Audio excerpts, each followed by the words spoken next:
I guess this is, we have to start right now, and I hope more participants will join. Usually we work with the university lecturers. They are busy, but they watch the recorded video later. So once again, good afternoon, ladies and gentlemen.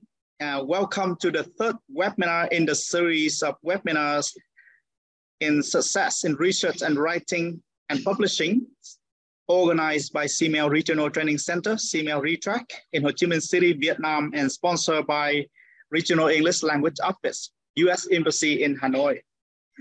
In the first webinar, we learned about writing style. In the second one, we learned about data management in doing research. And today we are going to discover the knowledge in about approaches in publishing, which promises to be a very interesting topic for you, and because many of you are interested in publishing your journal articles.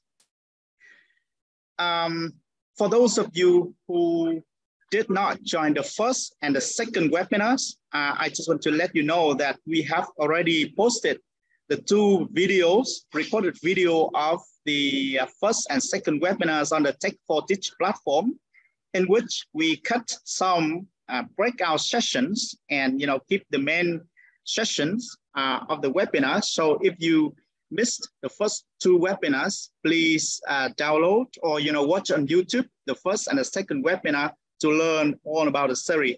Because the approach of this webinar is we do not open the webinars for the public. We want to have a cohort in which you work. You join the 4 webinars and join some assignments and discussion and download materials on the Tech4Teach platform provided by CML ReTrack. So ladies and gentlemen, once again, welcome Dr. Thomas Webster from Ohio Women's University, Korea, Relo's English Language Fellow, for the topic of the webinar today, approaches to publishing a paper. Thomas, the next 2 hours is yours. Let's start. All right, thank you, Mr. Lim. Yes, you hear that I'm a teacher at Ewha Women's University, in Seoul. And I have been doing research while I've been a professor, like a lot of you need to do. And so again, what I hope to do today, let me go ahead and share my screen here. There, you should be able to see my Prezi there. What I hope to focus on today is my experiences. I think that in my own teaching and whenever I've been a student or a participant in presentations or workshops that are given, the most useful things for me have always been seeing real life examples. That's what always helps me the most. Again, examples are very useful because they're real and they have details in them, small things that often can give you big insights, things that you couldn't predict or you might not know if you're just talking about the topic or you're just listening to information about the topic. But of course, when you see examples, you have to remember that this is just one example and that there are many different situations, of course, that you can face. So as the joke goes, often your results may vary.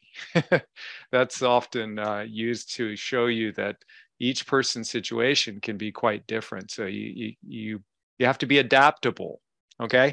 Well, you can see what we're going to cover today. I think, as Mr. Lim said, I think today should be the core of our webinar series because this is the one where I'm actually talking about getting published, what you can do. And you can see in my bubbles there to the right, choosing journals is the first thing we're going to cover because that's the most important thing.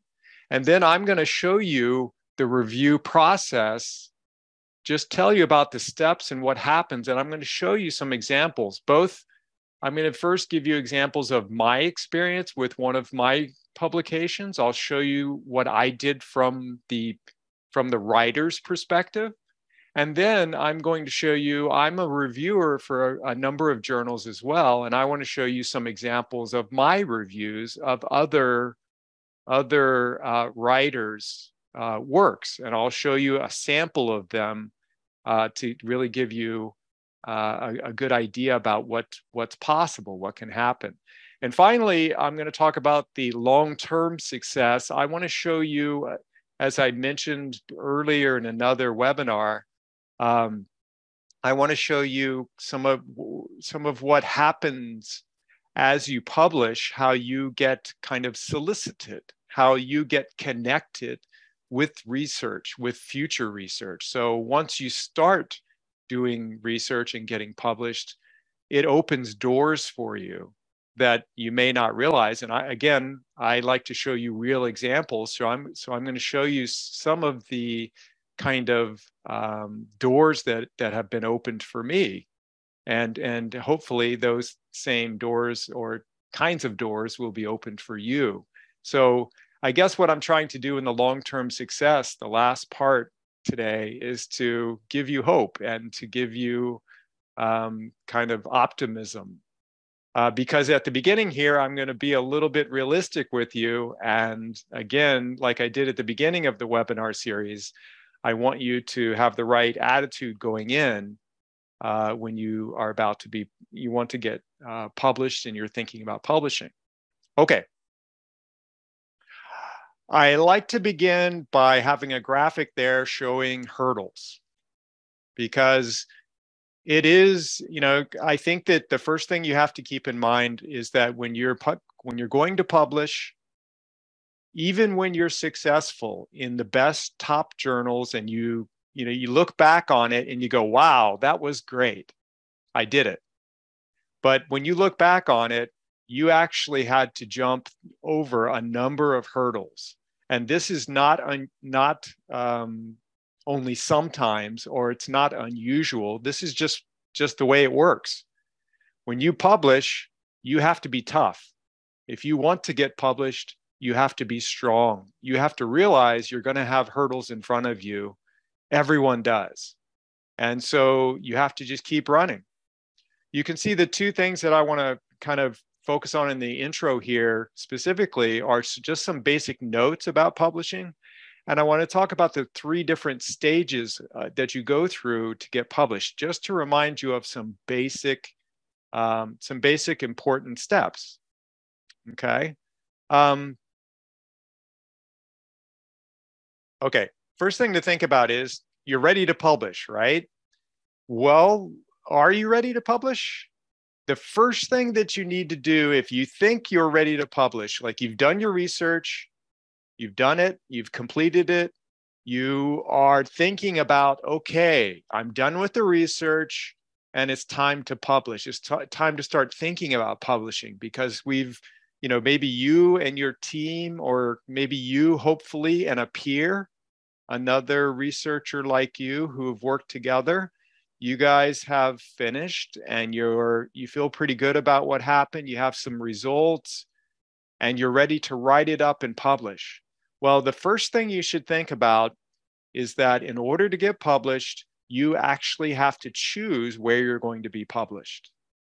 And specifically, choosing is something that is a process I'm going to show you here that is the most important part, I think, hands down.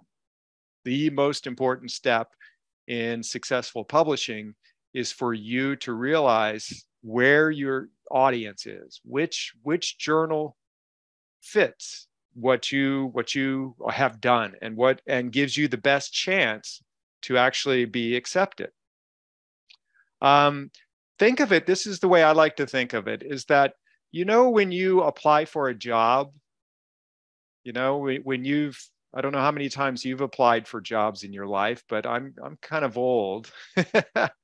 And I've had so many different jobs in my life, and I am very, as you say nicely, eclectic in my experience, which means I've had jobs in many different areas. I've been of course a professor. I've been a researcher. I've been a book publisher. I've been examiners of different types. I've been a waiter.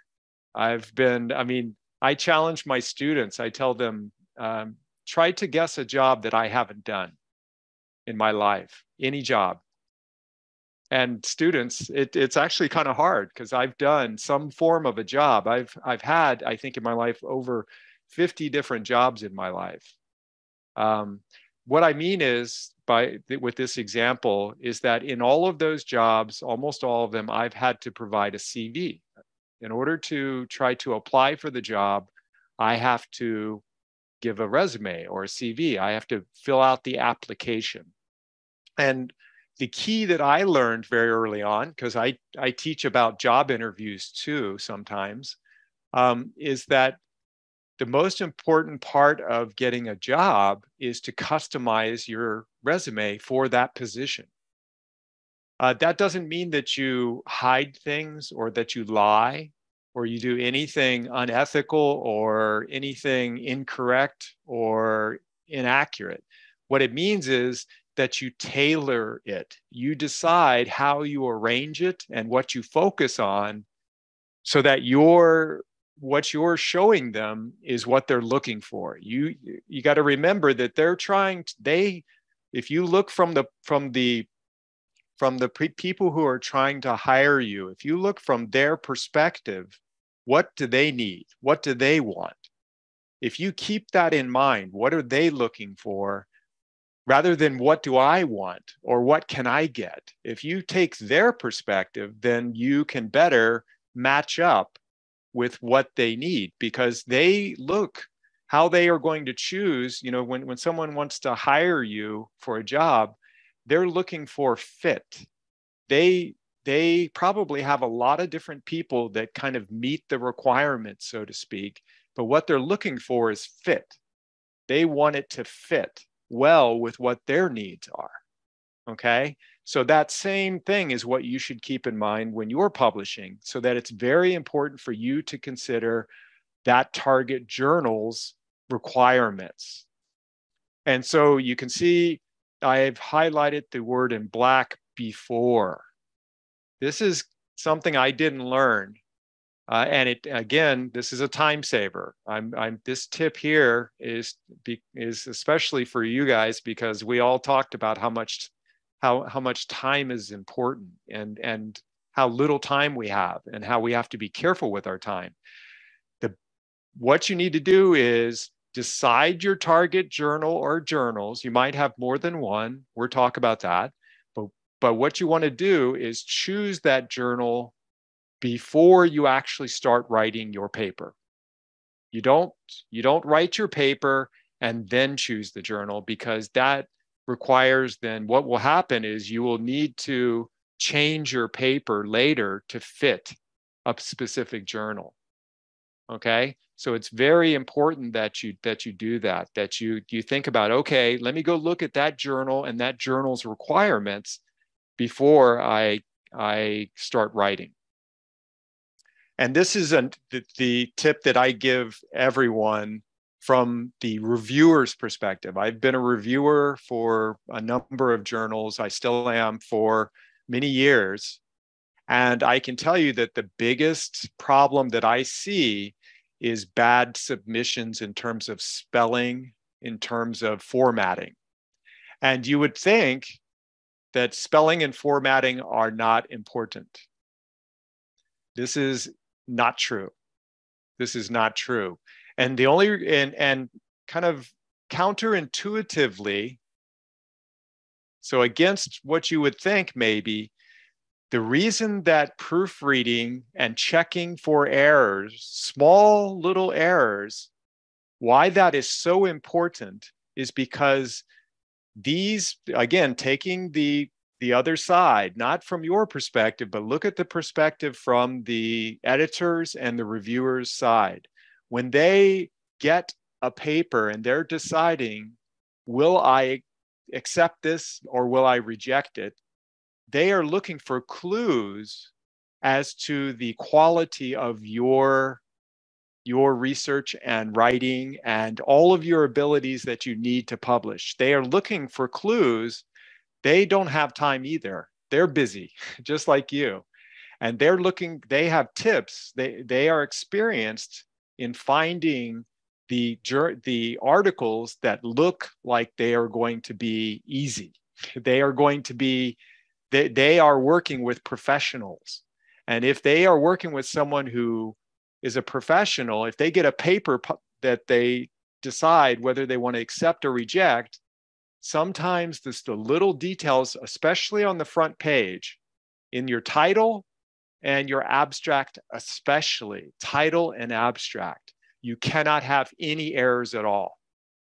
If you do, then what that tells the editor, what that tells the reviewer immediately is that, oh no, look at this.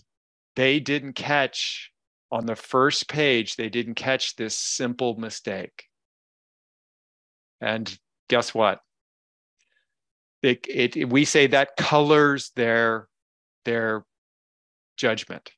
Immediately, they start to think, this might be substandard. This might be there might be other, if there's a tiny little problem right on the front page in the abstract, then that is a clue, that's a sign of what's coming, what may come. So that's a bad thing. So again, normally you would be very, very careful to proofread your submission. And if you have to, pay someone. It's worth the money. Pay a professional service, go on Grammarly, whatever you need to do. I can show you sites later if you're interested in how to proofread. There's many of them. Grammarly is the easiest, cheapest one. Well, I don't know about cheapest, but they're certainly available. But again, this is where colleagues come in handy as well, where you guys can check each other's work. Okay.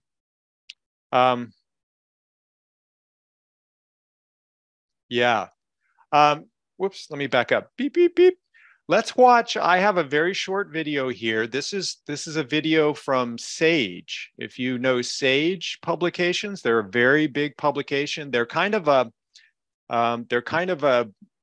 subscription and journal kind of database, qualitative database. So they have a lot of journals under their umbrella, and they do a lot of instructional help on YouTube and other places for teaching and helping authors to publish. So let's hear what they have to say. This is a very short video. Let's watch this together.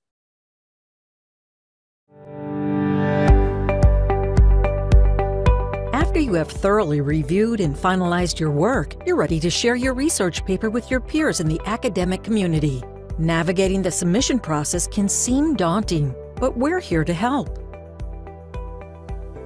When you have selected the journal of your choice and are ready to submit, carefully read and follow the submission guidelines. Check if the journal has a word limit and how tables should be formatted.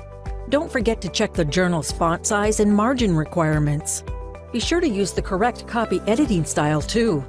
Also, make sure you have appropriate permission from copyright holders for reproducing or using any images, illustrations, tables, figures, or lengthy quotations.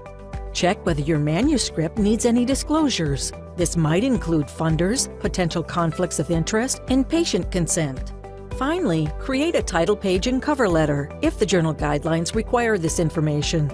Keep it short and highlight the salient features in the letter. If you are feeling overwhelmed, Sage can provide additional editing and help with your manuscript. Submit your paper through the journal's online submission portal found in the manuscript guidelines on the journal homepage. What happens next? After you've submitted your paper for consideration, in most cases, editors will either accept or reject it. Some reasons for rejection include weak methodology, poor analysis, loose structure, and incorrect formatting. The article could even be out of scope. Unless your paper is accepted without changes, accepted papers are pending based on the satisfactory completion of major or minor revisions. If your paper is provisionally accepted, take the revisions in your stride and make the requested changes to the best of your ability. Address the peer reviews and editor concerns point by point. Be transparent on why you can or cannot make certain changes and remain open to constructive feedback. The peer review process will only make your final paper stronger. Don't be afraid to ask for help. Ask your colleagues to review the paper before you submit, just to get feedback. Even if it's tough to hear, remember, they are trying to make your paper better. You've made the requested revisions, and now your paper has been accepted for publication. Congratulations! But how will your peers be able to find it? In our next video, we'll explore how to promote your research paper once it's been published. Okay. Yeah, that's a reasonable overview, but it was very fast, and it talked about everything equally, like do this, do this, do this, do this, do this. But as we're going to see, I'm going to give you some tips about, as I've already begun, which of those things to pay attention to the most, and again, how to give yourself the best chance to do so. Another resource, I should say, again, if you go on to YouTube and you type in Sage Journals, or you type in anything related to how to get published, or research publishing in journals, any good search like that on YouTube will bring up a number of good videos that you can find to help you in the same way that I found that video. Another one, though, is there are many books available and booklets, and these resources are available through your own library. I'm able to get them through my library. I don't know what your individual situation is, but there are resources at your library. And in my experience, librarians are very lonely. They want you to come talk to them. They want to help. They actually, if you have a librarian at your university or your college, if you have a reasonable library, go there and ask for help, because they are just sitting there. Well, they're busy doing things, but they love to show their expertise. And so take advantage of that. They can help to give you stuff, especially in your own language, in Vietnamese, which I think is probably the best. I would do that if I were in Vietnam, and if I was Vietnamese, I would look for things to help me in my own language as well.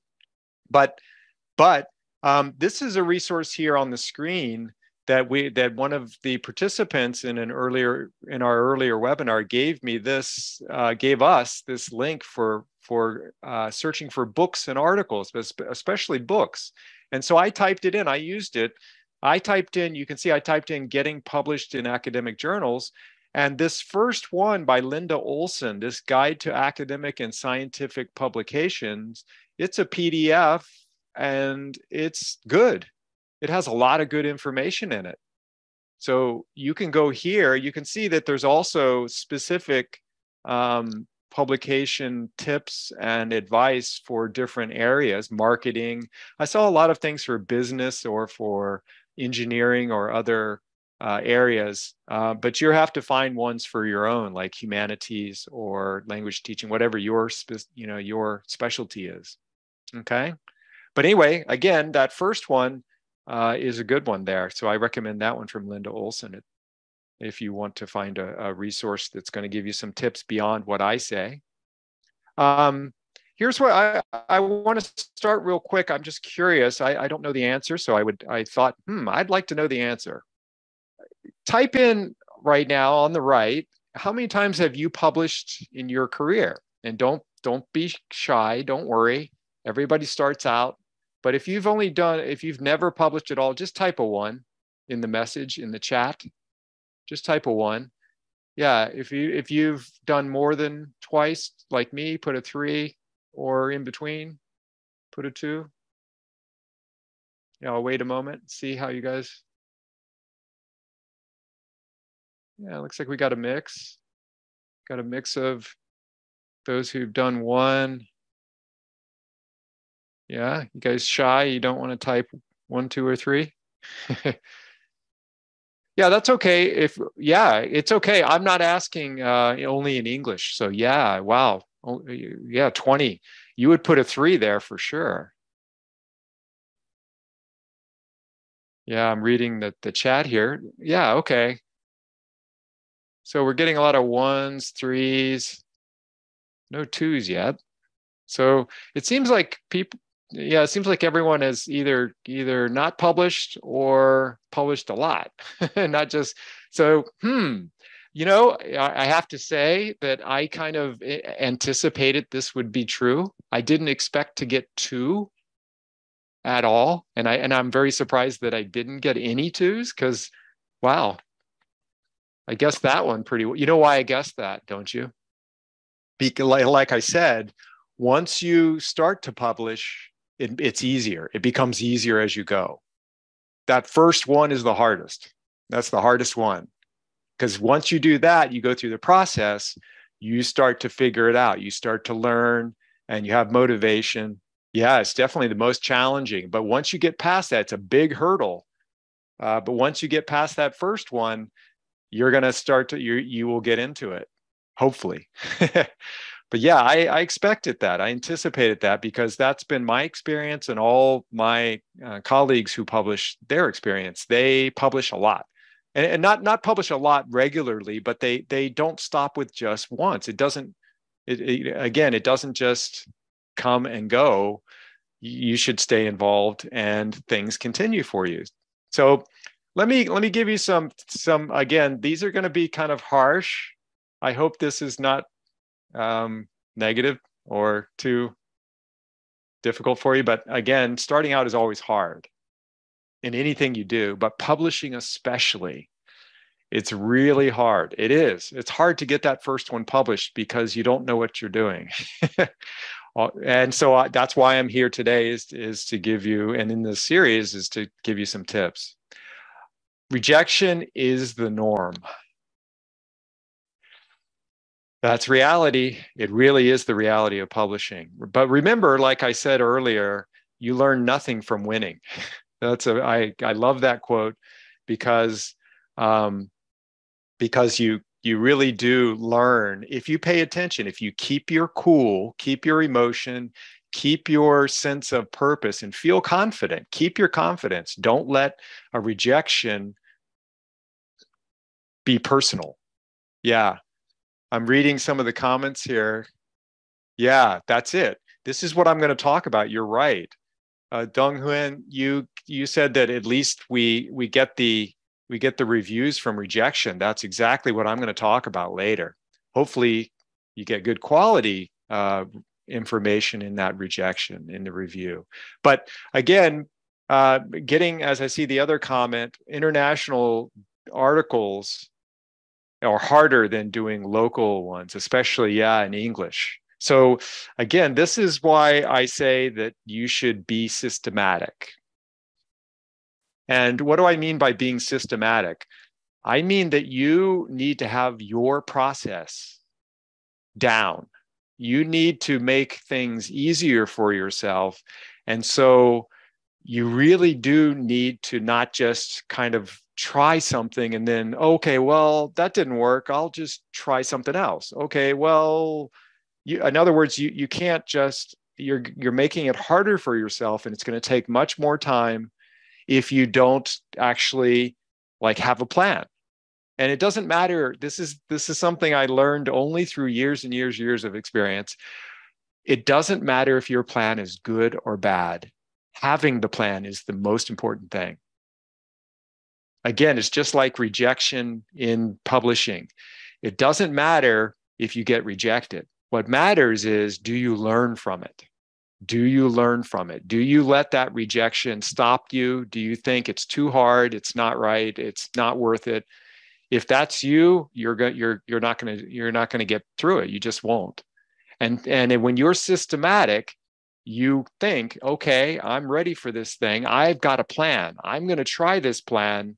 And if it doesn't work, I'm going to learn from it, and I'm going to adjust that plan. And it's going to be better than my second plan is going to be better than my first. And the third is going to be better than the second, which is better than the first. Again, it's those hurdles. You've got to go, wait, that first hurdle is the hardest one. But if you're systematic, you're careful, then you can get over those hurdles. And again, you don't have to keep jumping over the first hurdle over and over again. And how do you do that in terms of using your time and resources, and also helping yourself as well as others, collaborating, working together. Get someone else immediately involved in any capacity you can, but especially if you can get someone who's in your same situation. So again, from this webinar, if you could talk to somebody, this might be a good place. This would be a moment for you guys to share. And I'm not sure how we can do that, but I thought at the end of this webinar series, we could put some contact information for whoever is interested so that everybody could have a kind of email list where we could try to contact, especially for you all in Vietnam. I think you guys can help each other because you guys all have a lot in common, and you guys know and can really help each other and save a lot of time too. And finally, front loading your work. I don't know if you know that expression, front loading. Imagine that you have, here is the amount of work that you need to do for publishing.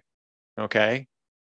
So you have this much work from start to finish. Let's just give it a number. Suppose you have at the beginning, here's 10, here's another 10, another 10, another 10, another 10, another 10, until the total is 100. Okay. So this is the amount of work you have, 100. What I encourage from my own experience is for you to not just do 10, 10, 10, 10, 10, 10, 10. Try to push it, do as much work as you can at the beginning rather than later. So what that means is that if you take the time to put the extra work in at the beginning, it'll make it easier. It'll go downhill, we say, rather than uphill.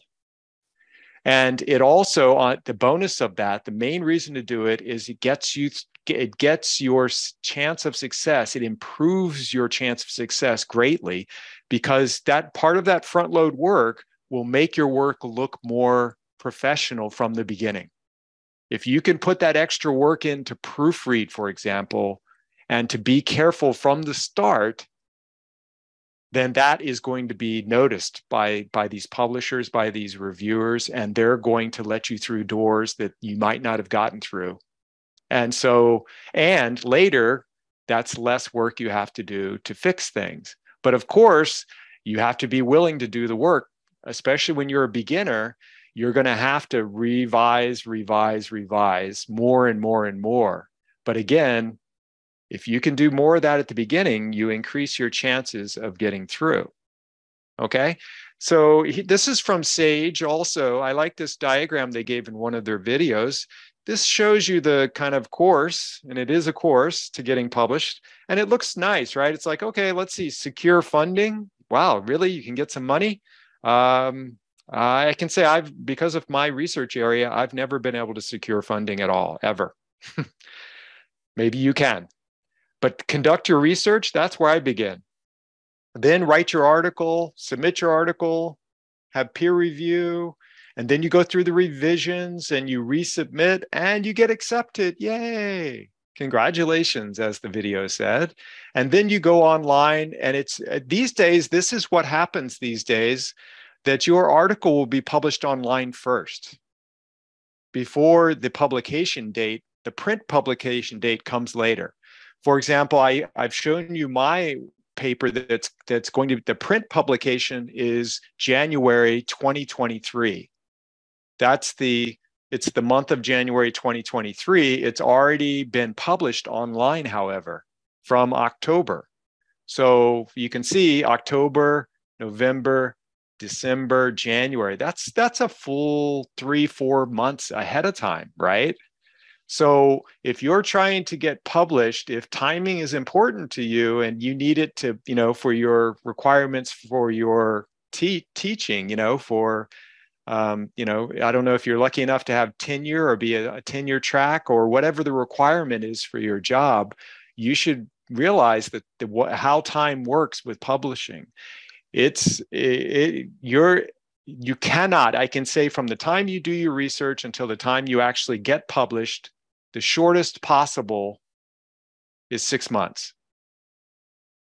From doing a research project, start the research project, do it, and then start, if you can do your research in a month or two, really quick, research, do it in a month or two, and then you spend like a month or more, do a month doing, actually writing it, and then going through the review process, which the review process we're going to see, they have listings for those for different journals, what the average time is that it takes.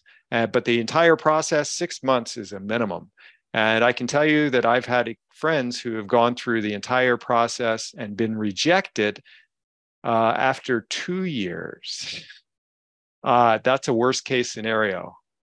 It doesn't happen that way. Okay. I'm stopping for a second because I'm going to check the chat and see if you guys have anything that you would have any questions or anything about anything I've said. It's been pretty general so far. I haven't really said anything specific, but I'm just checking. I like to check to see. Okay, it looks like I don't see any messages there, so I'll just continue on here with what I'm calling the 3 stages.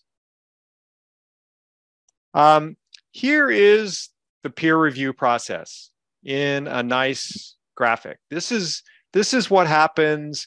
If you look here, you're going to notice that I put clocks on each side saying, wait, wait, wait, wait, wait. Are you a patient person by nature, or are you an impatient person by nature? Because if you are an impatient person by nature, it's going to drive you nuts. It's going to make you a little bit kind of bothered, and you will get worried. I know people who, when they submit and they don't hear back, and they don't hear back, and they don't hear back, they assume the worst. They think, I'm being rejected. That's it. Forget it. I'm going to take my paper out. I'm going to stop the submission. I'm going to try somewhere else. No, please don't. I'll explain. So you submit your paper, and then you have to wait. And I can tell you, after COVID-19, the waiting period that I've experienced, and my other people I know, colleagues, have concurred. They agree that it's actually lengthened. The amount of time it takes just for usually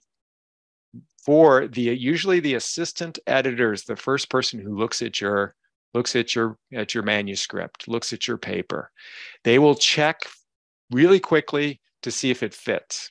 And I'll talk about the things they look for a little, but they basically are looking, again, quickly. And again, they're very busy, and they can go through, so many of these papers. They can go through 200 papers in a couple weeks. It depends on the journal. It depends on the timing. But again, from their perspective, they have a job just like you. They're usually professors or editors. They have other positions and jobs. And when they have to look at your papers, boom, they just grab it, look at it, read the title, look at the abstract, and boom, that's it. That can happen. But even that, just the time it takes for them to get to yours is in a stack. It's processed as is usually most journals when they get them. It's like the order of input is the order they go through. They just go through, and so you have to wait. So you could be rejected immediately, and actually that's actually a pretty good time to be rejected, because if you're going to be rejected, you get it right away. And if that's a good journal, and if that editor has enough time, and often they don't, but if that editor has enough time, they will give comments to you. Even if it's just a short comment, they will give you a comment explaining why it was rejected. I've gotten rejections where they don't say anything, nothing, just nope, reject it. You just get it kicked back to you. The most common one I get is that they say that I'm going to talk about this. They use the words not novel. Novel, novel. Do you know what novel means? Novel means new, different, interesting, exciting. That's really what it means. What it means is that the editor looked at it and said, this is not interesting enough for our journal. It's not doing something that we've already had articles just like this many times, and it doesn't excite me enough. It's not interesting enough. It seems like you're repeating what has already been published. There doesn't seem to be anything new here. It's like you didn't know what was already published. They may, and this is another one, you may be unlucky and you submit, right? Maybe that editor had 3 papers in their stack today that were the same topic as yours. And they look at the first one, and then they get the second one and the third one, and they go, we got 3 papers on here. Okay, which one is the best? And this is where I tell you that sometimes proofreading can help decide. If they look at those 3, they got 3 on the same topic, and they go, which one seems like it fits our journal best? It's going to be the least trouble and it's the most interesting. And they will, if they're all things equal, they may look and see, oh, look, this person had a misspelling in their title. There's some grammar problem right there in the abstract. That one is probably going to have other problems once we dig into it. No.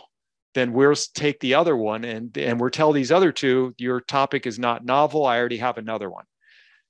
So again, you can be rejected for many reasons. Often, I mean, some of them can be just bad luck. Okay, next, if you make it through, they say, yay. Then it's flagged for peer review. And the editor will send out emails to their reviewers. And the reviewers will be selected. And those emails sent to them, the reviewers have to let the journal know if they are willing to, if they have the time and they have they are experts in that area, they feel confident reviewing that particular paper, then they will accept it. But they could reject it for any reason. And I can tell you that the amount of time that it takes between when they select and send the email to the reviewer and when the reviewer will have usually 1 month. 1 month to accept or reject the review. That's not to review it, that's just to accept it or reject it. Then, once they do that, the reviewer, if they accept it, then they could take another month sometimes. It depends on the journal's requirements for peer reviewer, but it could take up to 2 months, 3 months, 4 months. Just to get the reviewers to accept. And by the way, if the journal editor, if the assistant editor sends out emails to a reviewer and they don't reply, and it gets to the end of the period, the month, then they will send out others to other reviewers, other emails to ask if they will be reviewers. And they can have sometimes 5, 6 emails that are still waiting for responses and nothing is happening. And that puts the editor in a weird position because they don't want to reject, because there's no reason to reject, but if they take too long, that might cause problems for you. And they know that. So that sometimes they will say, no, it's been rejected, even after that stage, okay? And anyway, if it makes it past that part, then of course, you have to do the review with the peer, with that reviewer. And this can be a multi-step process depending on how they accept it. Okay. And I'll talk about that more in a minute. And then finally, at the end, even after this is the kind of annoying part, is that those reviewers can say, okay, I accept I will review their paper, and they give you comments. They send them to you and say, you need to fix this. You need to fix this. Here are 5 things you need to fix. And then you will fix them, send it to them. And then they say, nope, I didn't like the way you fixed it. I reject. So they can reject you at the beginning of the process, or they can reject you at the end of the process after you've already responded to their comments. So it can be quite annoying when they reject you at this final stage, when you have gone through so many steps with them trying to please them, trying to, meet what they, what their comments are, and then they reject you anyway. And again, I've experienced that too. I've been rejected in this last stage before. And I can tell you one example of a friend too, who had a really horrible situation, but hopefully then you'll be accepted.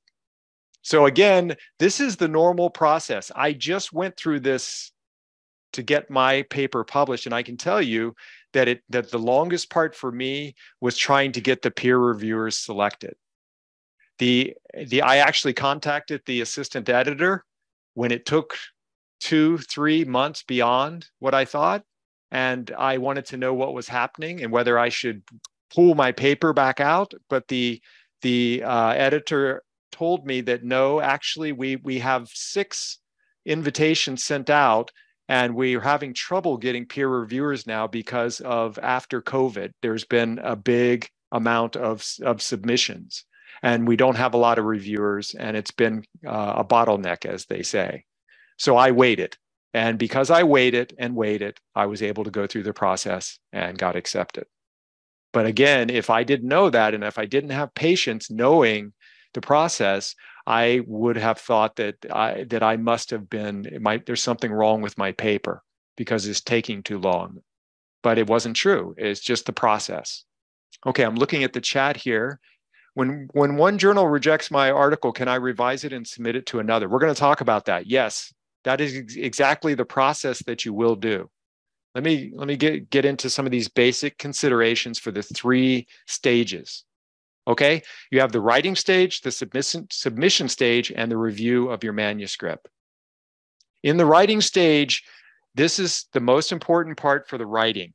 And again, this is why I say also to always be reading the literature. Always check to see what has already been published in that topic that you're doing. That's before you choose a research project, while you're doing your research project, and especially after you finished your research project, you need to be aware of what is already out there. Okay? And it's very important when you do that the reason that you do that, especially in the last stage after you're ready to publish, it's very important that you're very aware of what's out there, because you need to make an argument in your paper. Your paper has to show that your results and your research in relationship to what has been published.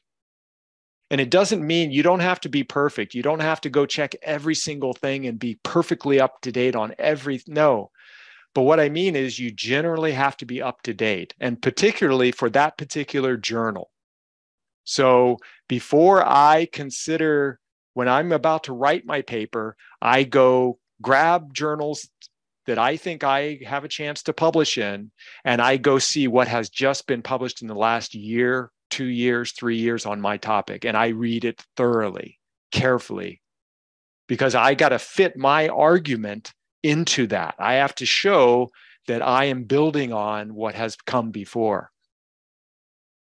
And again, that's why I say, make sure that your story, that, the argument that you write, when you write your paper, make sure that it's not just chronologically listing. Don't make a list. This is the biggest mistake I see when I review, is that the researchers write, like, here's what I did, this is this is that. It's all very logical, right? It seems logical, but it's actually logically chronological. It's logic only in that it's very ordered, but it's not logical in terms of argument against the literature. It's not making a case. Think of it like you're a lawyer giving a case in front of a judge. You have to present your evidence. That's what your research is, really. It's evidence of what you think is true, right? So your hypothesis or hypotheses, whatever your findings are, is an argument. It's saying, look what I found, and this is what I believe. It's really showing your opinion. So it needs to do that. When you write the story, don't just list things or just talk about this topic, talk about that topic, and then talk about what you found and no, don't keep it separate like chunky. It's got to flow. It's got to show that you are connecting. It's got a thread, we say, that it's got a thread from the title and the abstract all the way through the introduction, through your methods, and all the way through your findings. And in your discussion is where you tie the knot. You say, there it is. There it is. Okay? Don't bury your argument. This is also equally important because that's what they're looking for. Your argument has to be clear. Don't be subtle. Of course, you're going to use what's called hedging language. You're going to say things like maybe, it seems to be, there was an apparent relationship. You're going to use language to show if your findings are very strong or medium or weak. And I've given you guys a phrase book already, right? In webinar number 1, if you go look on the if I show you here, can you see this? If you go look here in webinar 1, extra materials, you can see I have an academic phrase book here for you. If you click on that, you'll see all of that kind of language, that hedging language that you can use when you're in your writing.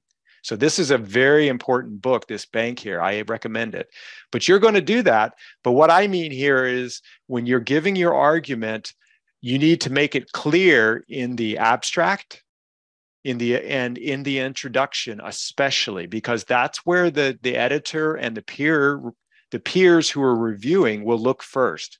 And if they can't see a strong argument, you're going to have a hard time. You have a much higher chance of being rejected if they have to find your argument.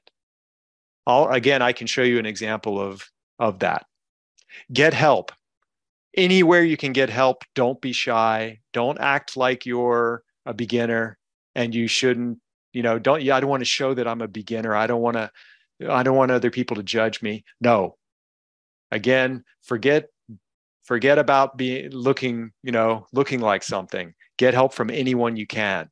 Consider your audience. This is a big one here because you don't want to include too much information where you don't need to. Your audience has knowledge and expectations, and this can vary based on the journal. But especially keep in mind that you're writing to other academics, but you're also writing to kind of a common person. So you want your arguments to be simple and clear, but you want to have information only where you need it, where it's needed. And you'll get better at this as you learn more about your topic. But you need to only include information where you need it. You don't want your overall paper to be heavy, as we say. Reviewers hate to see heavy papers. Heavy papers are hard to read. It's like the whole thing is just one big chunk of information, and it reads horribly. If you have a nice argument that it has just what it needs, it's thin in certain parts. It doesn't need to have extra information here. But then here is an important part of your argument and an important part of your research. Boom, open that up. Give that more room, more space, and then come back narrow again where you don't need to. So don't keep it all even, chronological. Again, you don't want to have too much and weigh the reviewer down. Okay, submission stage. Again, pick the right journal. Follow their guidelines perfectly.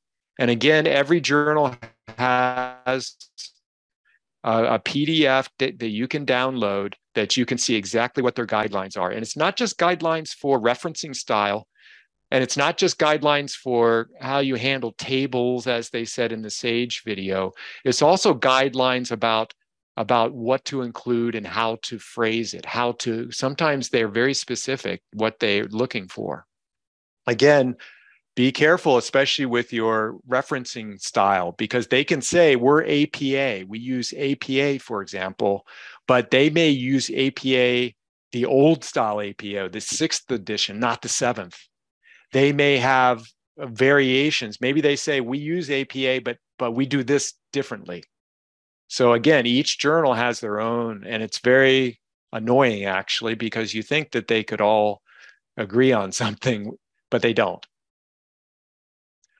Don't repeat it in that video. It talked about a cover letter where you explain, just basically introduce your research. Don't just put your abstract there. That's seen as lazy. Actually talk to the editor. You don't say dear editor, but you say directly, like you're talking to somebody. You're saying, this paper does this, it'll show this, it's significant because of this. You'll be very direct, but don't just be lazy and grab your abstract and throw it in there, because that's not going to be viewed very well. Make sure that your niche is argued clearly in the abstract. Again, you got to get it past the assistant editor, and they're looking at the abstract. Almost, maybe that's it. That's all they look at. So when I say niche, I mean that you show where you understand what has already been said about your topic generally. It doesn't have to be perfect, but you're knowledgeable about your area, and you're showing that your research fills a hole that's missing. Even if that niche is very small or it seems unimportant, you chose it for a reason, right? You chose it because you read about the topic and you said, I could do so, there's something's missing there. Something's not there. Or in your own practice, right? Your own action in the classroom, you saw something and you went and researched and you realized there's nothing about your topic. And so you clearly want to show that in your abstract. And I can tell you guys that it's actually really helpful for you to include the word Vietnam or Vietnamese in your titles and in your abstract. Include that. Do not bury that. Do not leave that out, because again, what the niche for you guys could be is showing Southeast Asian perspectives, Southeast Asian settings. That's, again, something may have already been done in England. It may have already been done in the United States, but showing it how it varies in your setting, your local setting, is often very interesting. I like that very much as a reviewer when I see that it's part of your research significance is for the local setting. But again, you got to be careful, because you have to show that it fits within the the international kind of topic. It can't be something that only fits in Vietnam and it only applies to Vietnam, and it doesn't relate at all to other countries or other settings. You got to be careful, but again, don't be afraid of showing that pride. You're interested in Vietnamese issues, and this is showing a Vietnamese perspective as it relates to the world's perspective. That's the key. You have to balance that. You have to show that yours is unique, and you want to show how it's unique, but you want to show how it's unique in relation to what has already been done, and how it fits, and how it can kind of, in other words, imagine you're a foreigner in England who is reading your paper. How are you helping them somehow to know something from looking at your Vietnamese situation on that topic? That's what you have to keep in mind. And finally, your strong foundation is going to be your methodology. This is the biggest tip I'm going to give before I move on. Methodology is the biggest reason that papers get rejected at every stage. And I can tell you that methodology is the most annoying one to be rejected for. You know why? Because if you get rejected at the beginning by the editor, then you know why, and it's no problem.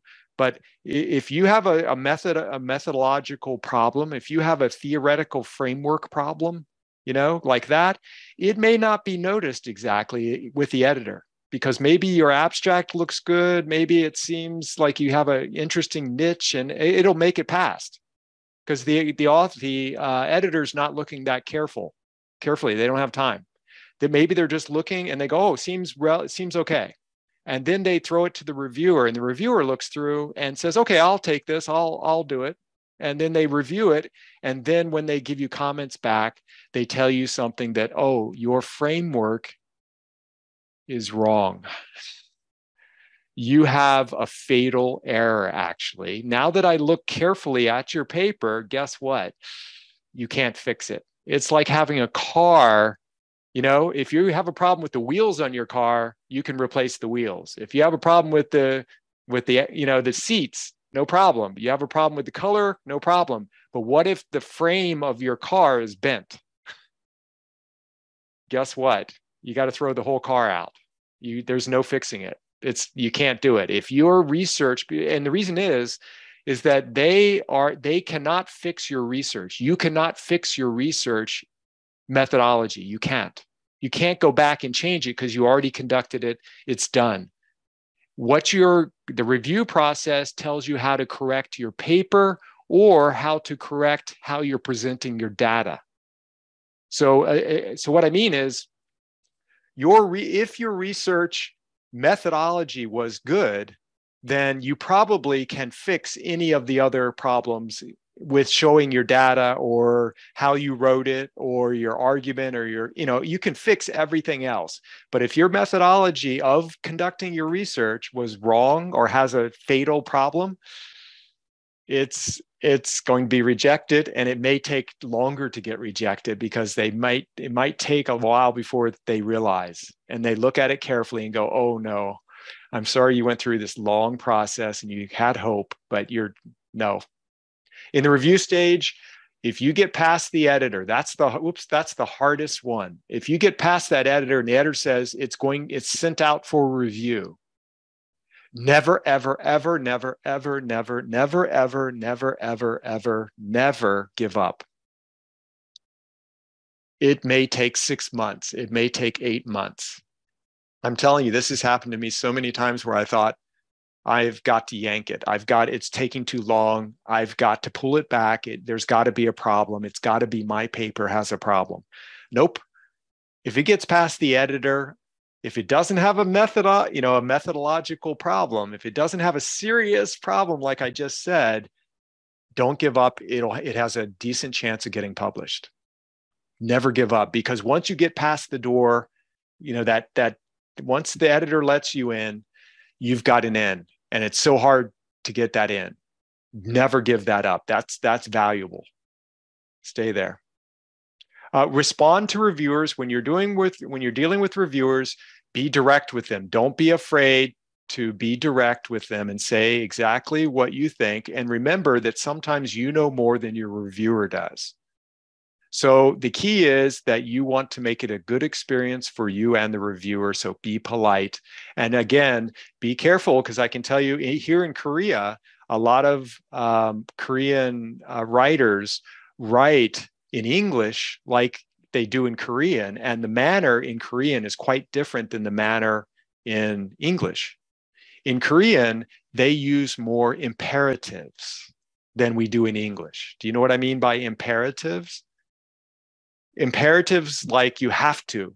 It is imperative that you do it. You must. So using the word have to, must, even the word should. You have to be careful with using the word should. You should do this. You should see this. You should look again.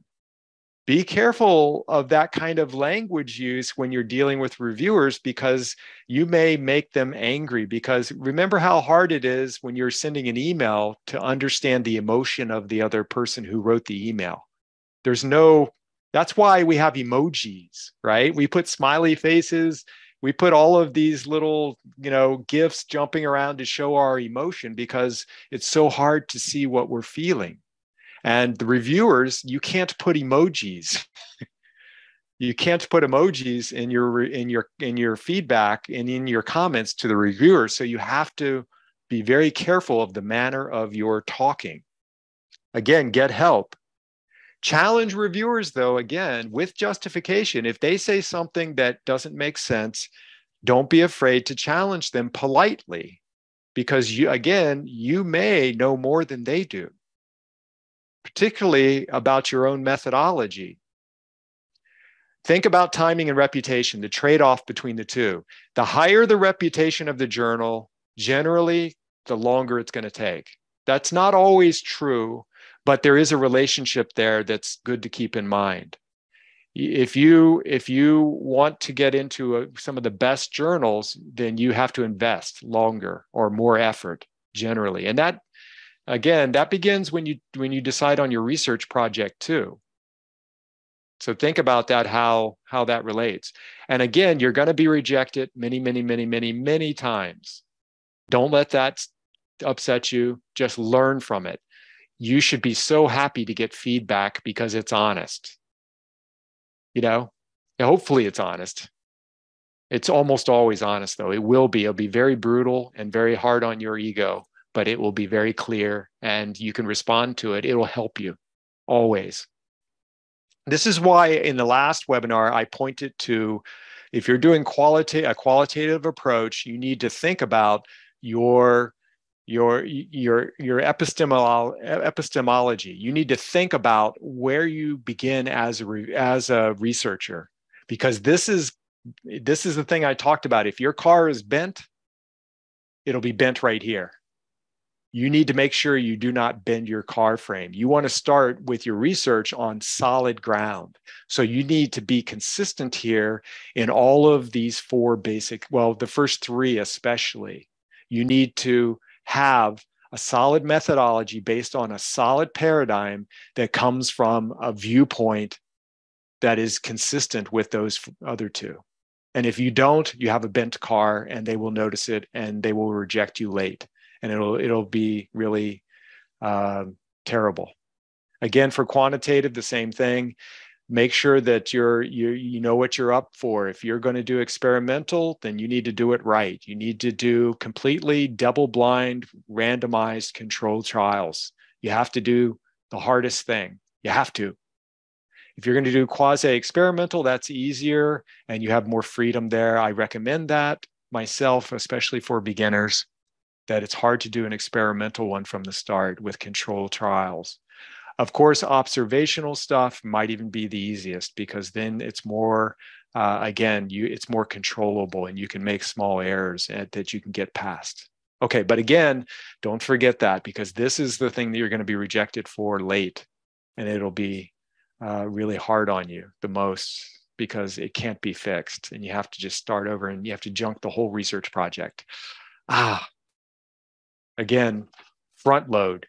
Take your time when you're going to do a research project. This is part of front loading. Spend time reading through journals to find the correct methodology that makes sense for you. It's your style. It's what you kind of relate to, and the topic area is, again, make sure that you're on a solid foundation before you start planning anything. Because once you do, it'll be harder to change that first thing because it's the bottom, it's the foundation.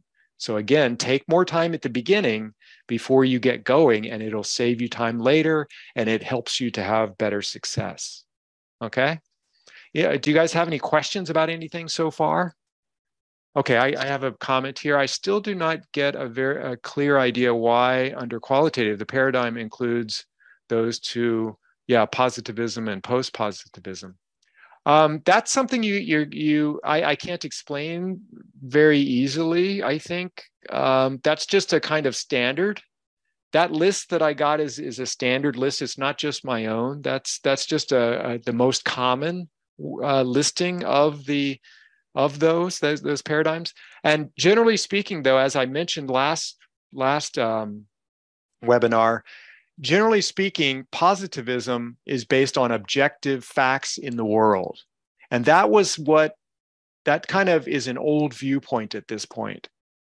That researchers these days are actually more constructivism is a much more popular viewpoint to take, a more popular paradigm. Because that recognizes that there's not just one known thing, one known way of understanding that phenomenon, for example. There's more than one way to look at it. So it's important to know viewpoints of different players or different participants. And that is the more kind of popular, accepted viewpoint these days. The positivism is an old style one that believes that there's an objective fact and that's it. And anyone should be able to see the same thing.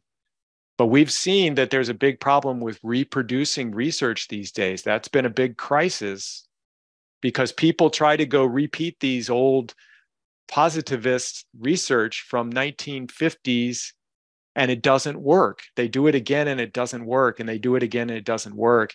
And so people really don't really believe that positivist kind of perspective very much these days, because it's being shown to have some serious flaws. So generally, I can say, if you're more towards the other right side, you're going to have a better chance of publishing, especially constructivism is the one. Again, though, you do it as you will. Then positive, quantitative versus cons. Yeah, qualitative. Yeah, okay.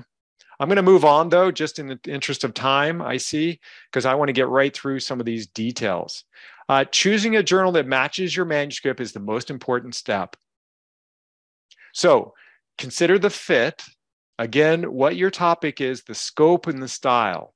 So you want this to fit. Your research will be rejected if it doesn't actually fit that journal. And you have to be careful with that.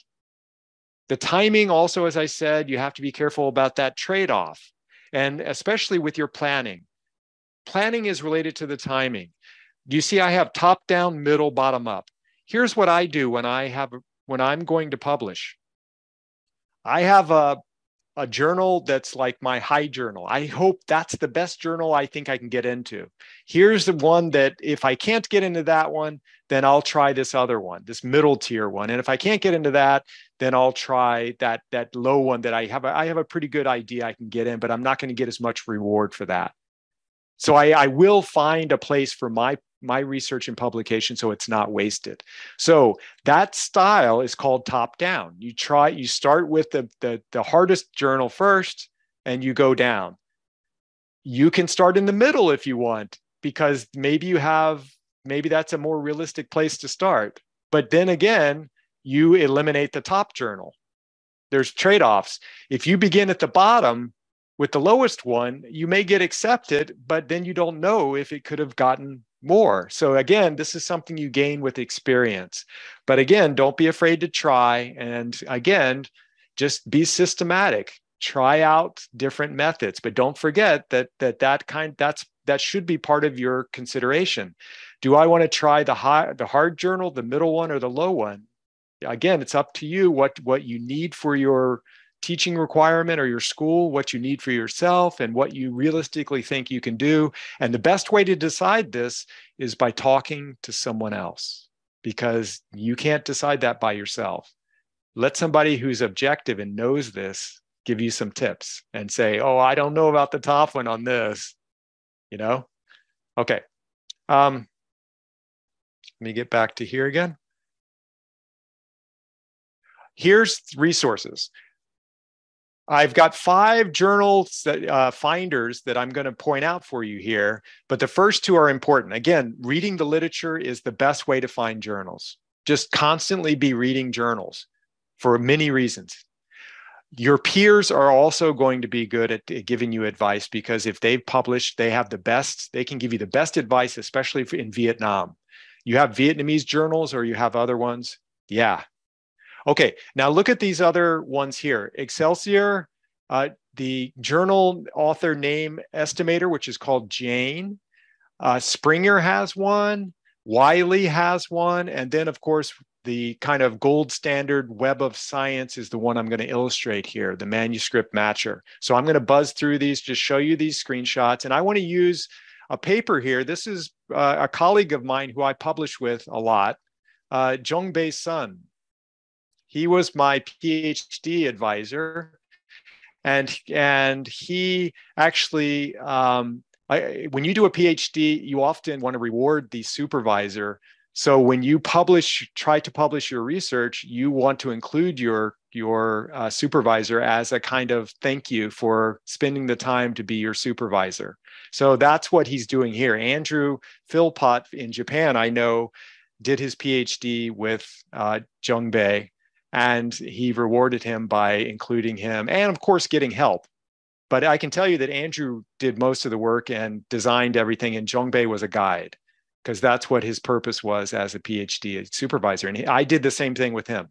So here's an article that's already published, But look, this is Computers in Education. This is one of the top journals in computers.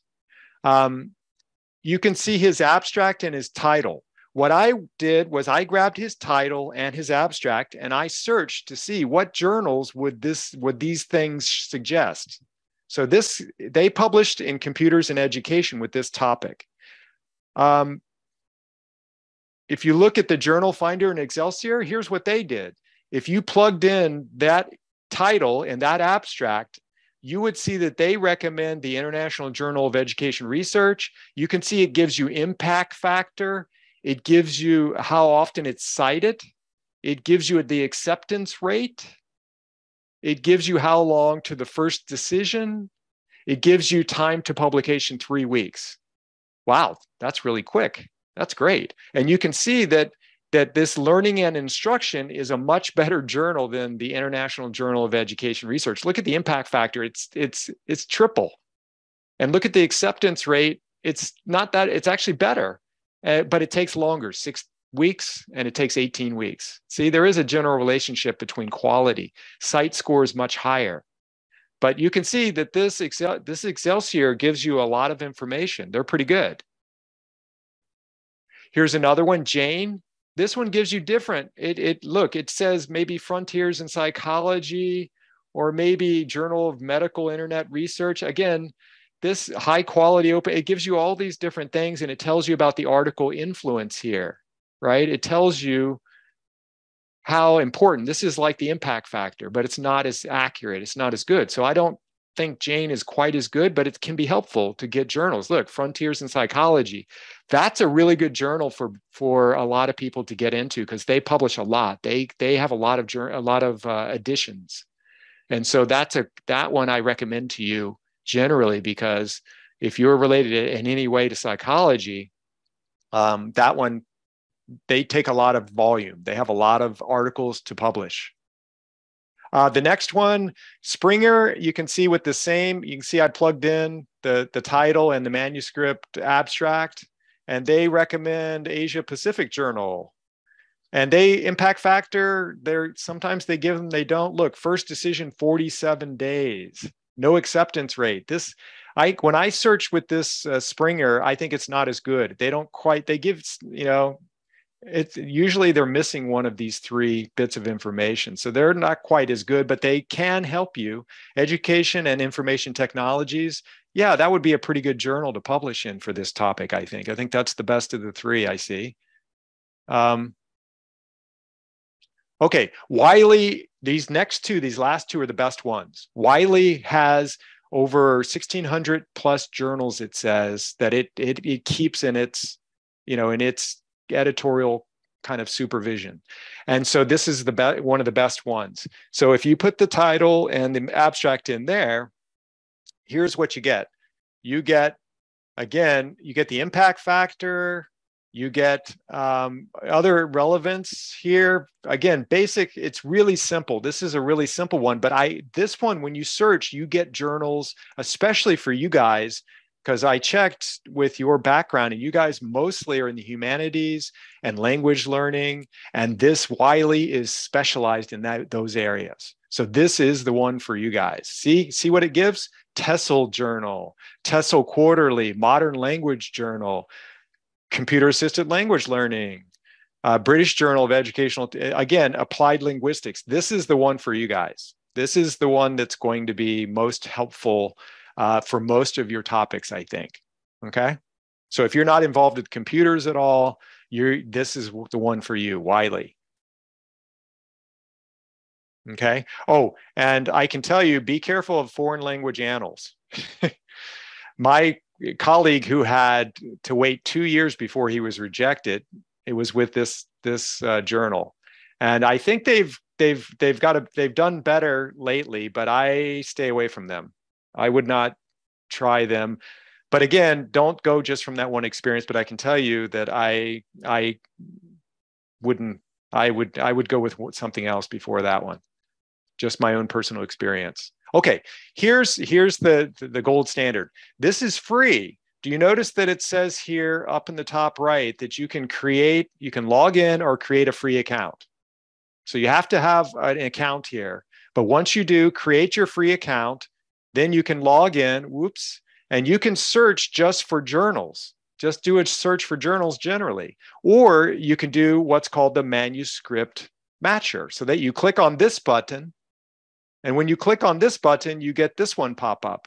And of course, it's going to say to you right then, it's going to say create your free account if you don't have it already. Okay. So once you do that, though, let me show you what pops up. So here's the pop-up that you get where you can put the title if you want, or abstract. Again, you throw your own. You know, you've made your own title and you have your own abstract, throw it in there.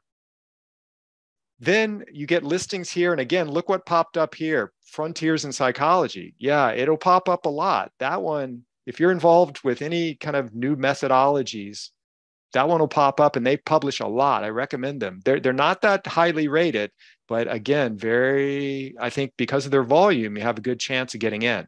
There's computer-assisted language learning. There's language teaching research.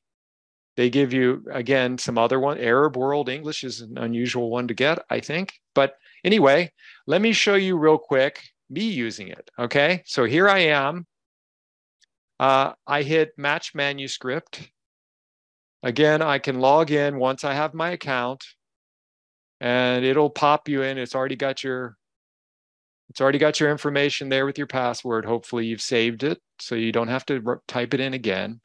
And then it pops up here. So let me grab the same thing and see, so I can navigate this and show this to you. So boom, I just typed in I just copied the abstract from my friend JB's paper. And here I'm going to put in the abstract. And then boom. Okay, it pops up, again, a long list. And look what popped up. Do you see computers in education popped up? So you can see that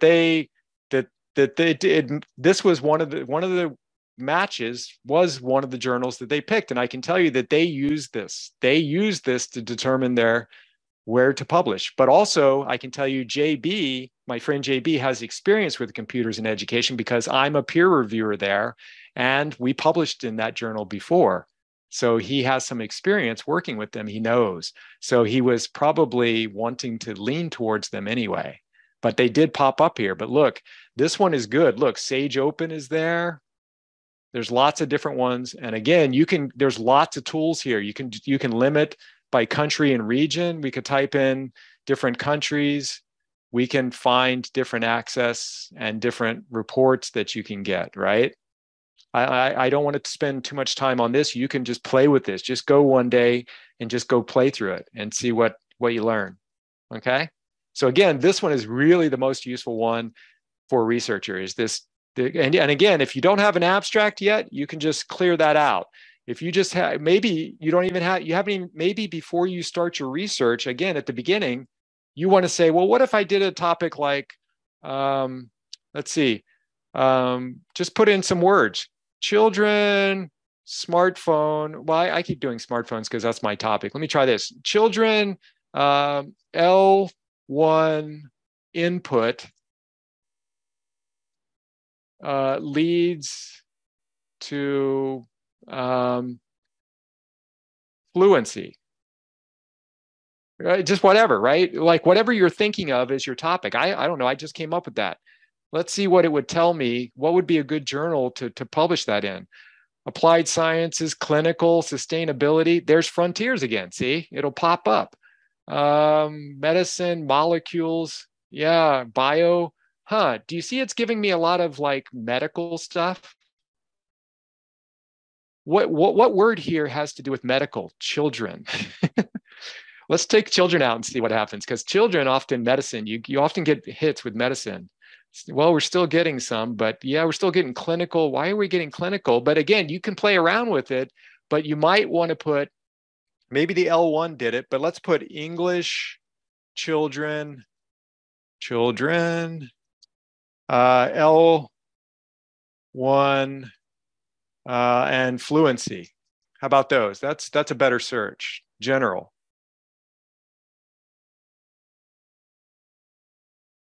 Wow, I don't know why I'm getting medical stuff so much. I was testing this just the other day, just because I knew I was going to do this, and it popped up.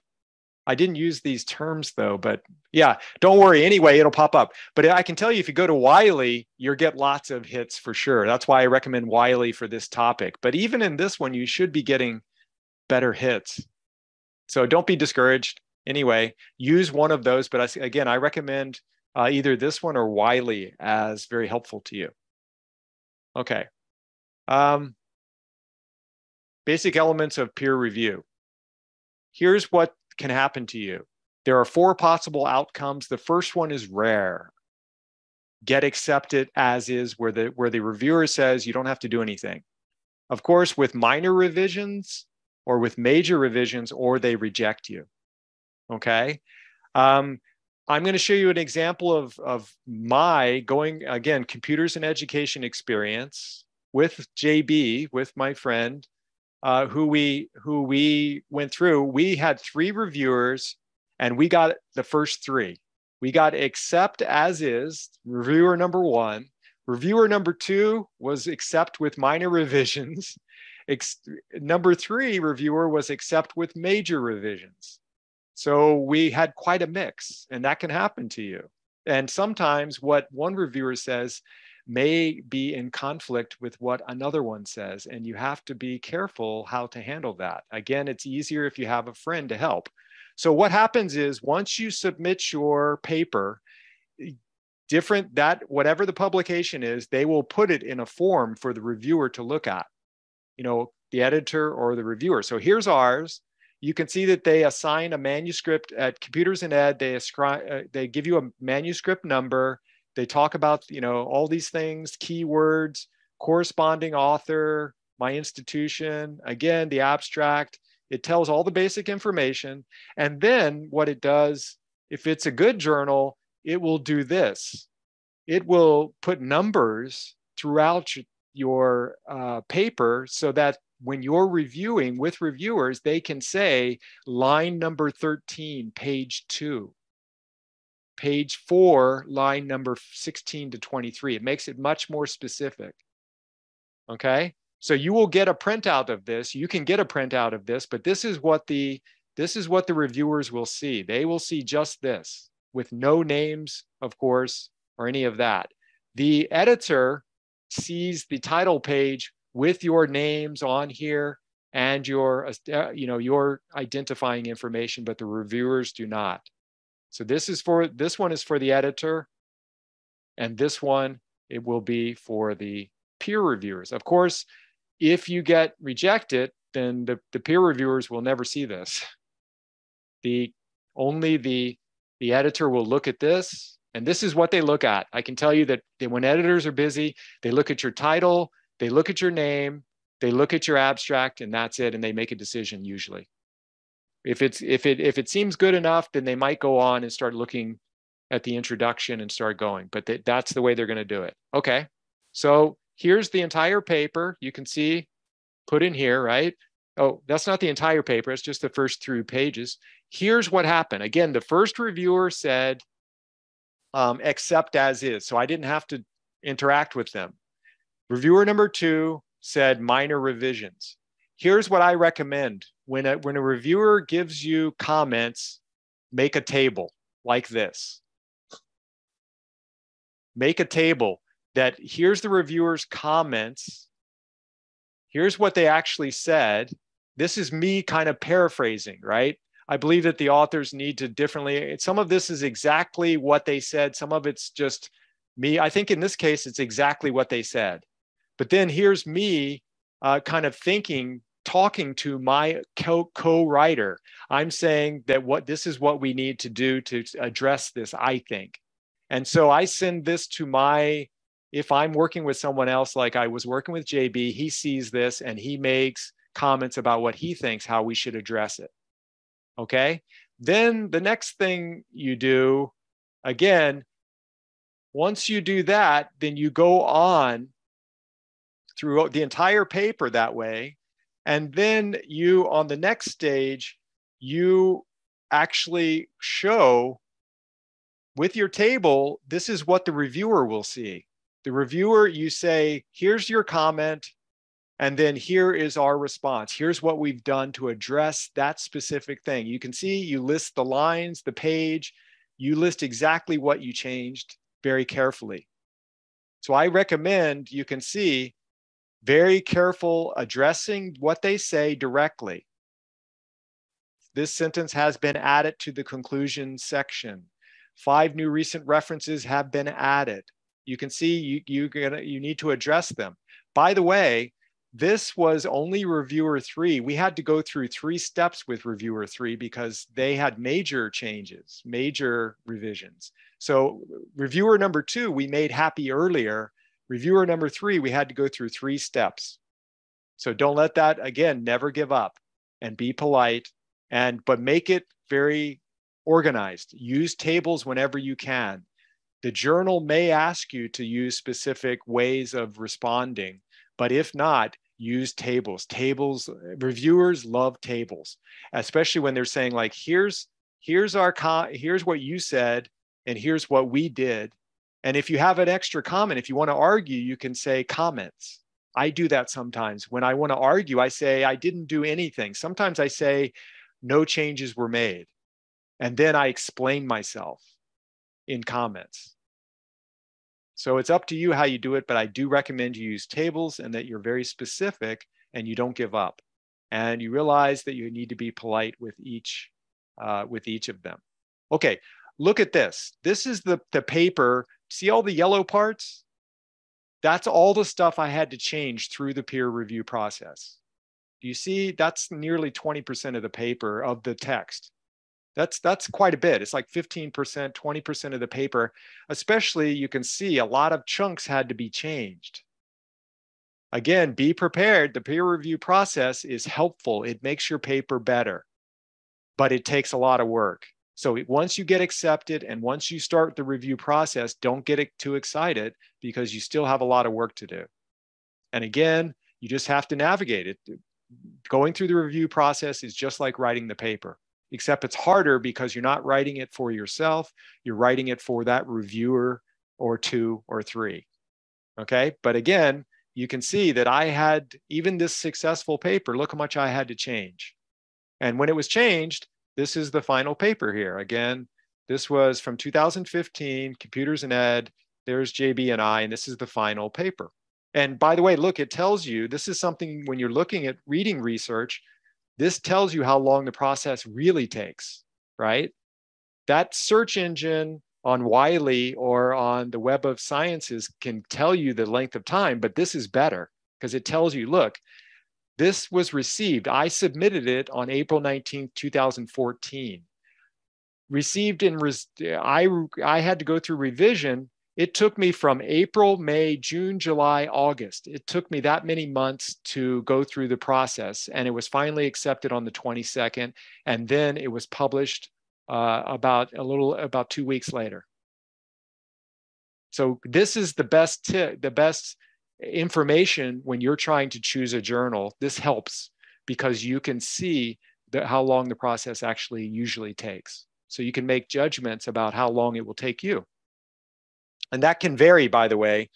It's not the same. This is quite different. Even in this edition where our article was published, some of the writers it took them a year and a half. Some of them submitted just before they started the process in July. It's really varies a lot. So look at a lot of examples before you decide. But this is, you can go look at this.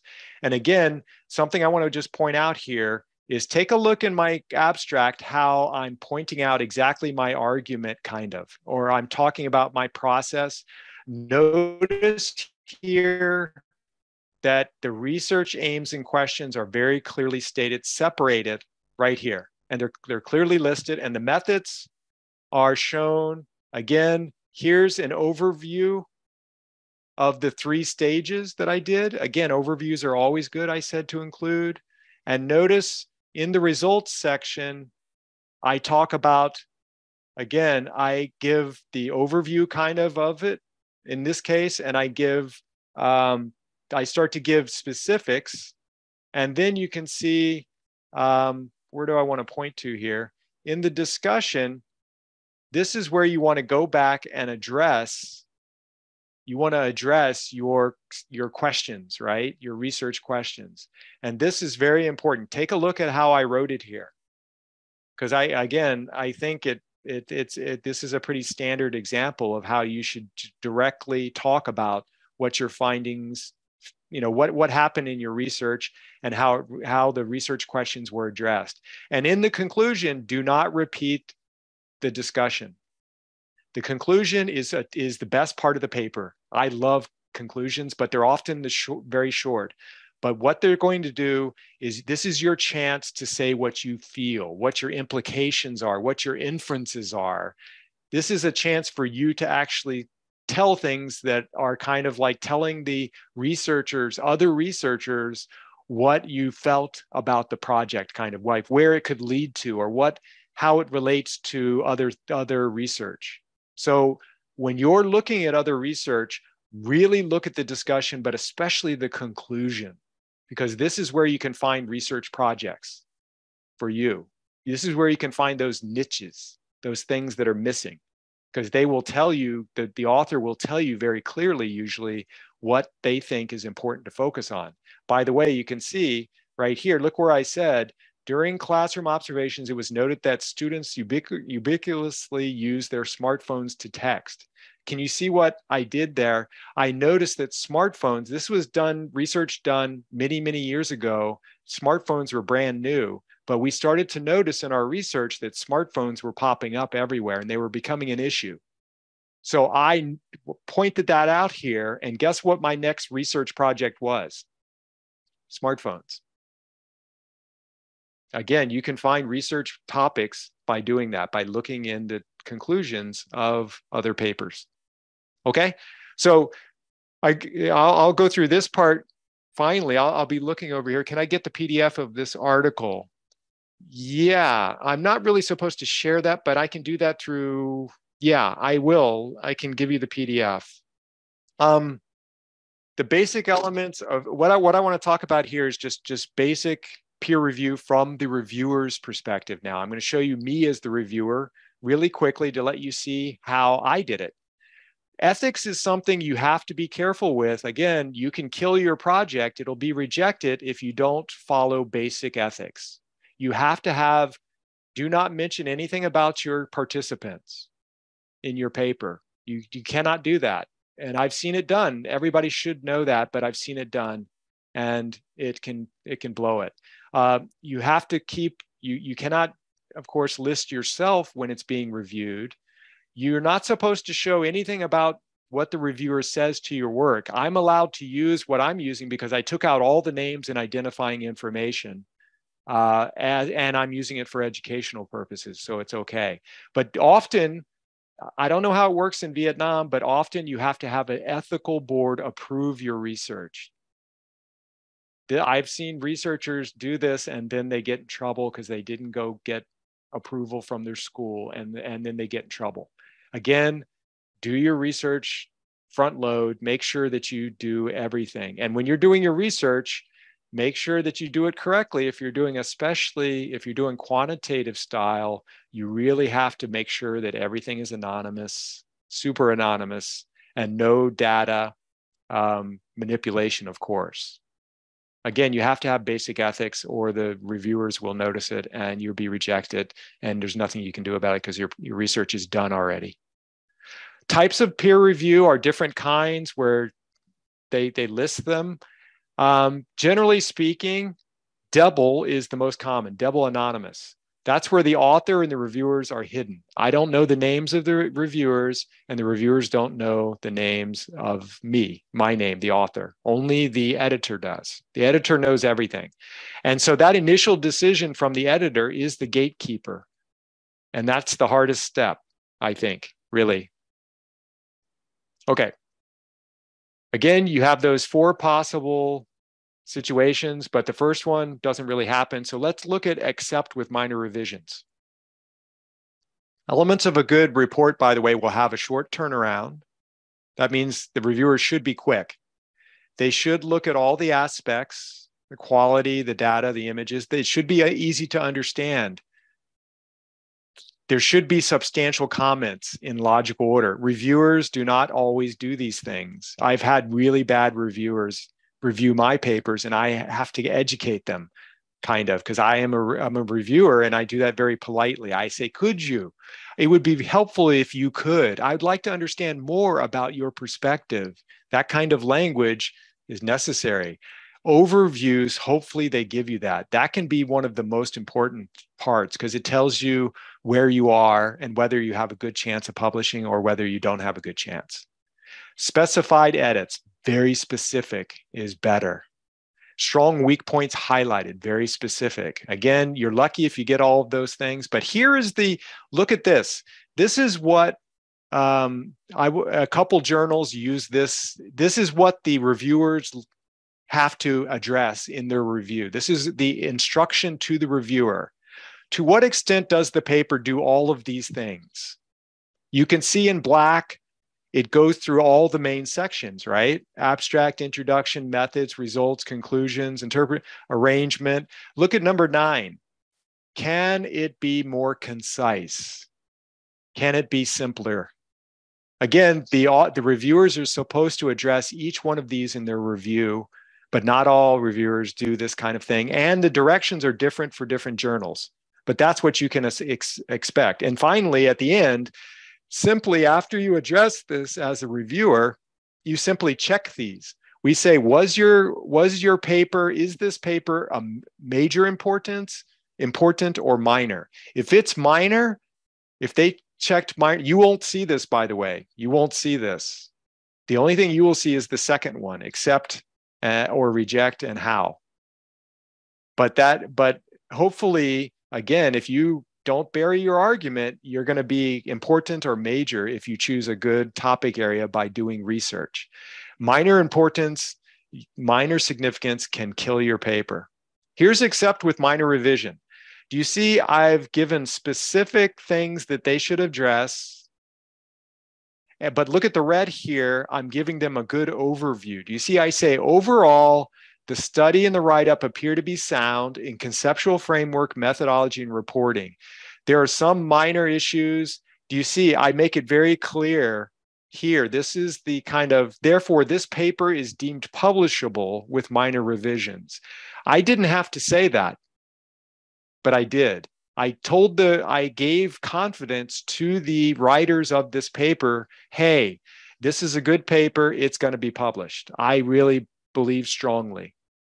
A good reviewer will give you hints like that and hopefully give you an overview where they give you your outlook. Okay, except with major revision. You can see in this one, oh, by the way, do you notice that I give more, a good reviewer gives more comments as the paper gets worse? It's the opposite of what you might think. Except with major revision, you can see major revision, here's my general comments. I say that exactly what the problem was. High density of referencing problems. I talk about approach and methodology being a problem. And again, as a reviewer, I can tell you these are the most concerning. Approach and methodology, because they cannot be changed. When I accept with major revisions, I'm often a little bit worried because the paper is either written unclearly, so the methodology looks bad, but it's not, or the methodology is bad and it's not just the bad writing. If it's the first one, if it's just bad writing and it's not the methodology, then it can be fixed. If it's methodology, then it's going to be rejected no matter all. And I don't know yet. I don't know yet. I gave advice here too. Again, I'm telling them specifically, you got to tell me more clearly about your methodology and conceptual framework. I need that to be able to decide if this is a car with a broken frame. If it is, it's going to be rejected. I'm trying to give clear signs to the writers, to the researchers that look, you're in danger here. I need to see evidence that it actually should be accepted. Here's another one. This one is worse, but it's still, I put it except with major revision. But look what I said here. It's not publishable as written, described in the comments to the author. Again, I have a long section of comments, but I said here, I didn't reject it because it might be possible to solve most of the major problems. That is, and then I go on to explain. So what I'm saying here is when you get a review from a reviewer, read carefully. Hopefully a good reviewer will tell you if you have hope or not. Here's a reject. Again, I gave a summary. I gave main impressions and recommendation, and look at my final one. I say I reject it, and I gave recommendations to the authors, telling them to, again, this is methodology. That's the main reason I reject papers. Methodology. And this is, unfortunately, this paper, this research project could not be fixed, I don't believe. And they should have done their work up front. Again, take a look at your reviews because you're going to get, hopefully, good reviewers like that. Now, the final thing I'll say in this last few minutes here, I'm looking at, yeah, it looks like we're okay. You guys got the recording will be uploaded. Good. Okay. The last thing I want to talk about is once you publish, once you do make it past that first paper, it'll get easier for you. But you got to be prepared for it because you're going to be given offers that are open doors for you, but you got to be ready for them. So you have to have your next project ready and go because they're going to have time limits, and often they send a kind of offer to you at the last minute because they know that you have already done it. You are a known quantity, we say. You have published, they can see your work, you're high quality, they can trust you. So they are willing to risk with you and to send out an offer quickly to you. But you've got to be ready with it. You've got to be ready with something. So you've always got to have a project going or you're going to miss the opportunity. Okay? Don't reinvent yourself with every research project. Again, that's why most researchers have one methodology that they follow. They have one or two topic areas they focus on because you can just you don't have to keep spending time learning new things. Again, if you can, that's great. I've done it. I've actually switched from a couple areas, but it's harder. Don't do it as a beginner. Build on your earlier work. Again, follow your own suggestions like I did. I saw that smartphones were going to be an issue, so I said, that's my next project. I built on it. Share your project with others. Again, because if you bring them in, even if you don't need help, get somebody else to help you. Because then you made contact, you're helping them, and then later they can do the same for you. Always, again, in your free time, always keep looking at research because that's how you learn everything is by looking at examples, especially in the journals that you hope to publish in. Stay connected, again, with research. Don't just publish and get excited and go, yay, I got it. And then I'm going to take a break. Well, you can, but once you do that, the further you get from that publication, the less offers you will get. And the more you're out of the research, the more you have to kind of start again. So again, once you get that first publication, it's much easier to keep going. Keep the momentum. Once you publish, this is what you might get. Emails, article submissions. They want you to do a book project. I get that one the most, by the way, book projects. Presentation speaking too. You get invites to be a presenter. Be careful though, you will get a lot of junk mail too. You're going to get malware with viruses in it. Be careful opening things that look too suspicious. Be careful of scams because they know that when you publish, some people are beginning publishers first time, and they're going to be susceptible to make, they look like they're offering you something, but they're actually trying to get you. They're trying to scam you and take money or to take advantage of you. And finally, the one I get most often is just poor quality offers, ones that are not worth spending my time. Here's an example of an article submission. This is a good one. You can see it has specifics. You notice it talks about, it has guidelines. It also says that I have to pay $750. But guess what? Keep on reading and you see that it says down here, look at this part. Waiver is possible. That means you don't have to pay. You can get a discount. By the way, I went with this journal and I published for free. I got it waived. You can talk to them and say, oh, well, really, I have to pay? Oh, again, if you just start talking with the editors and you say, what are you looking for? I have a project. I have, again, just start talking with them. And if you have a good, if you're polite and you're friendly, you can actually not have to pay the fee that they show is the normal fee. But again, this was a good one with lots of details. You can see it's from the editor-in-chief. Again, you can see it's very professional looking in its offer. Here's a not professional offer, low quality. Do you notice, look at the font. Do you see the kind of weirdness? I don't know if you can see that, but do you notice how the E's are kind of strange? This is an unusual font. I notice how it looks weird. Do you notice how the lines of the R go beyond the line? That's kind of weird, but okay. But wait, look at this one. They didn't know my name. They grabbed that from my publishing page, Webster TE. They didn't even bother getting my real name. You can see here that, look at the submit. Notice the font is weird. That B is weird. The U is very big and the B is small. Again, bad font. And it's a different weird font than the other weird font. Look at this. The U is weird. Again, look at the way paper has this extra, E has this extra little thing on it. Again, these are just little signs that immediately when I looked at this, I opened it. Some I don't even open, I just throw away. But I looked at that and I went, I'm not even going to bother looking at this. But by the way, I do go search to make sure these are legitimate sources when I think they're worth opening and looking at. I look at where the email was sent from to check to see if it was good. Here's a book offer. Again, it has dates. That's professional. It has you can see my actual name, Professor Webster. And again, I hope that this message finds you well. Again, very professional online book proposal forms. It talks about open access. It talks about traditional books. Again, it's got details. It talks about processing charges. But again, often you don't have to.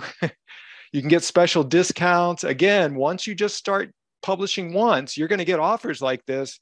Even if they say you have to pay, you often don't have to. So again, you're happy. Here's an invitation to be a speaker. Again, for this conference. Again, it's got my full name. That's right. I can see, I can't show you the email, but the email was from a legitimate source.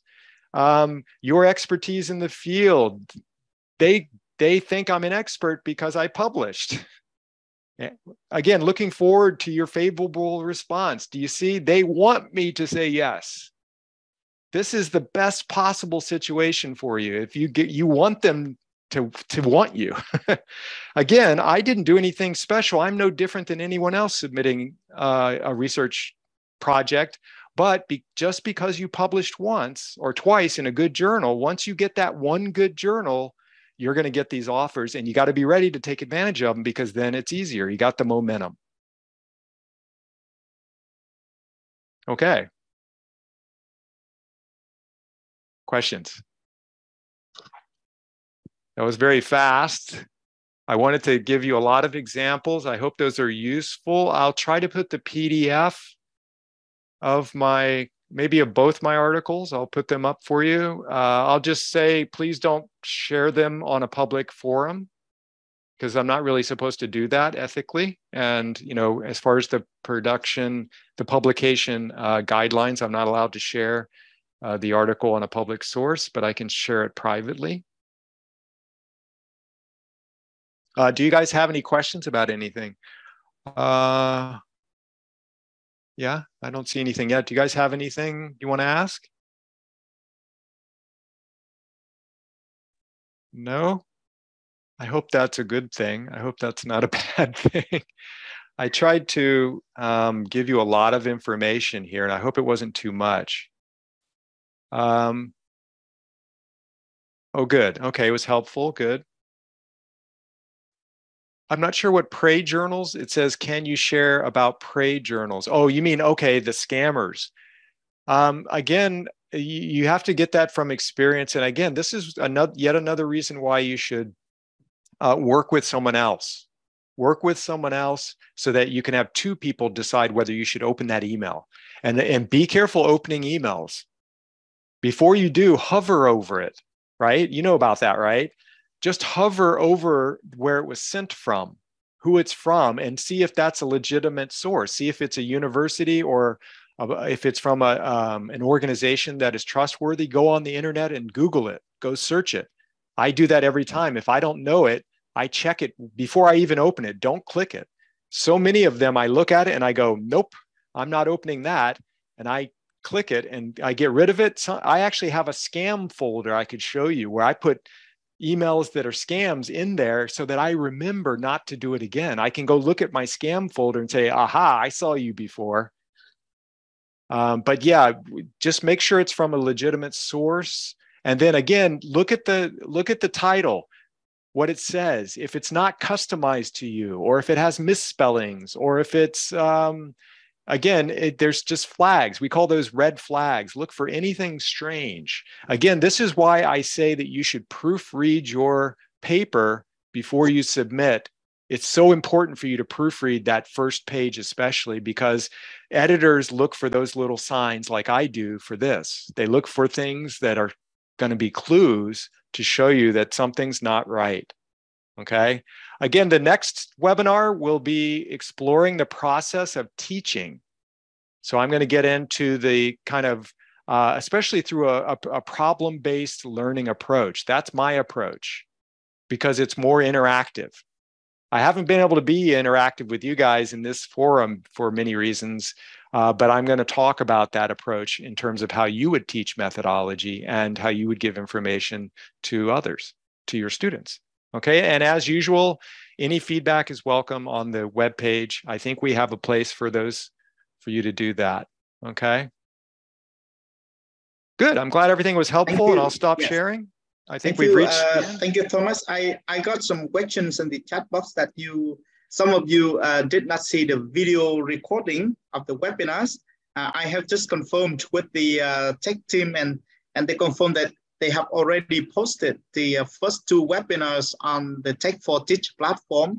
So for a certain reason that you have not access to the videos recordings, this line will take a screenshot and share with you the location of the videos on the Tech4Teach platform tomorrow. This for the video recording today, we need some days to edit the video, to post on the Tech4Teach platform. For this one, please wait for a few days. And may I just a brief reminder that the next webinar, not next week, is the week after next on November the 2nd. So the last three webinars was on weekly basis, but the last webinar will be on November the 2nd. And because this is about teaching research methodology, I think that this is a very interesting topic for many of you who are teaching at the universities. We will try to invite the others who are absent today to join. This is a heavy topic, I think, but as an experienced editor and book author, Thomas has shared a lot of useful information and advice for us. Thank you very much for a wonderful webinar today. I would like to say thank you and goodbye to Thomas and all of you who attend online. Thank you very much and see you in November. Bye-bye. Bye.